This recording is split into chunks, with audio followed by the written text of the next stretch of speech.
नमस्कार, times of Swaraj में आप सबों का स्वागत है और मैं हूं संतोष सिंह। और आज हम टाइम्स ऑफ स्वराज में बात कर रहे हैं कि ये जो फर्जी शिक्षक जो बहाल हो गए हैं, जिनको बाहर करने के लिए इतनी बड़ी कवायद इन दिनों चल रही है। हालांकि पाठक के जाने के बाद थोड़ी सुस्ती बरती गई है, कई जगह रोक दी भी गया है, लेकिन ये क्या है? मतलब एक तो नौकरी दे दिए, ट्रेनिंग दे दिए, सब कुछ पोस्टिंग दे दिया। अब वो सही है कि फर्जी है कि ओरिजिनल है, उसकी जांच में लगे हुए हैं। पूरी मशीनरी उस पर लगी हुई है।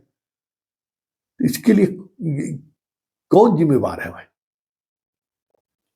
जिम्मेवारी तो तय होनी चाहिए ना। जितना गलत योग्यताधारी बहाल हो गए हैं उसकी संख्या तो 8-10 हजार है। फर्स्ट फेज का बात कर रहे हैं। सॉल्वर गैंग वाला सहरसा, वैशाली, दरभंगा, बेगूसराय, मुजफ्फरपुर निकल ही चुका है। मुजफ्फरपुर में तो 400 से अधिक ऐसे स्टूडेंट आ गए हैं सामने जिनका थंबनेल नहीं मिल रहा है। बिहार के अधिकांश जिलों से ये खबर आ रही है, हजारों की संख्या में अब ऐसे स्टूडेंट आ रहे हैं जिनको दोबारा से फिर जांच होगी। कई जगह कल रात में हमको वीडियो भेजा था कि हमारे एडमिट कार्ड में स्टिकर नहीं सटा हुआ है। सो बहुत जगह परीक्षा सेंटर पे स्टिकर सटा ही नहीं गया था। अब ये स्टिकर साटने या नहीं सटने का मामला क्या है, उन लोगों का थंबनेल का वेरिफिकेशन रोक दिया गया है। वो तो आयोग बताएगी कि भाई आप परीक्षा सेंटर पर स्टिकर साटने वाली बात क्या थी, एडमिट कार्ड पर स्टिकर सटा कि नहीं सटा।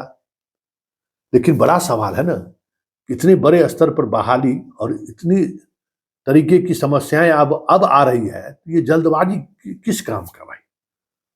आप पाठक जी, आज आप असहज हैं सरकार आपको रोक दिया कि ये काम फैसला आप नहीं ले सकते हैं। सरकार आपको बोल दिया कि देखिए ये चीजें जो है सही नहीं है, तो आपको बुरा लग गया, अरे हमारे काम में हस्तक्षेप कर रहा है।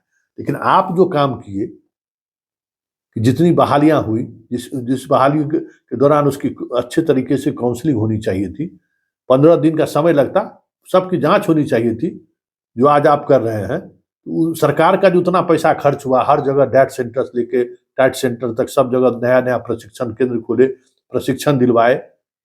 अब निकल रहा है कि उसमें फर्जी शिक्षक सब भी प्रशिक्षण लिया है। जिस सब्जेक्ट में क्वालिफिकेशन है उसका वो क्वालिफिकेशन का आहारता उसके पास नहीं है। ये बहुत सारी चीजें अब सामने आ रही है ना।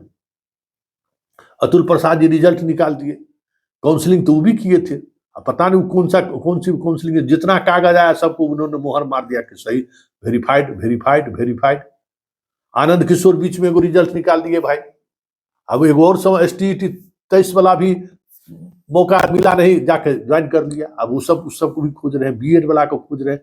मतलब पूरा हौच पौच, जिसको कहते हैं ना हौच पौच व्यवस्था, पूरा हौच पौच व्यवस्था हो गया फर्जी के कारण। जिम्मेवारी तय होनी चाहिए ना। जो आदमी हाथ उठाइए कि किसको जिम्मेवार ठहराया जाए, क्योंकि ये चीजें तो कहीं ना कहीं काम पर तो सवाल खड़े कर दिए गए हैं। कितना जल्दी आप रिजल्ट निकाले, कितना जल्दी दूसरे विभाग, शिक्षा विभाग ने ट्रेनिंग दिया, पोस्टिंग भी दे दिया। अब सामने आ रहा है कि यहाँ तो सॉल्वर गैंग घुस गया है। अब सॉल्वर गैंग के लिए अब अलग से महाजाल लगा के अब जांच हो रहा है। तो ये स्थिति, ऐसी स्थिति में क्या कहा जाएगा?